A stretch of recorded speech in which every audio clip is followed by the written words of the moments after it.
Hirapan yung labong ngayon. Kaya kahit na ganito na kataas, nagkakahirapan sa labong. tirahin na natin to. Pwede pa ko yung talbos dun, oh. Ito, malilit nga yung Dito nako rin. eh. Malilit. Ito rin. Yan, oh. Yan, oh.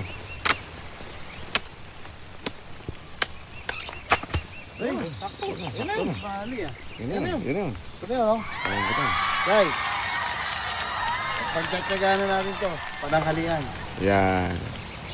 Alright. Alright. Ito, wala na to. Panalo. Pwede na to, eh. Ayan, eh, kanya-kanya na kayong bit-bit. Para sa pamilya. Okay. Yan ang tamang babalat ng ano. Para pagdating sa bahay, hindi ka na magkakalat. No?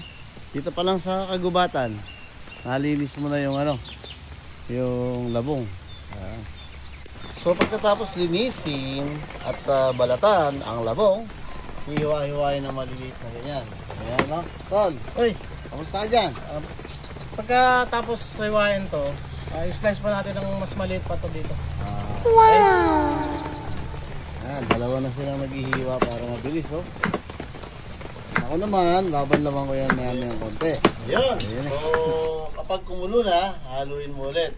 Ayan, oh. Pag ganyan. Babalik ka rin lang natin para yung nasa ilalim ng isa ibabaw naman yung ilalim. Saka ang bango, ha? Ang bango ng labong o bamboo shoot.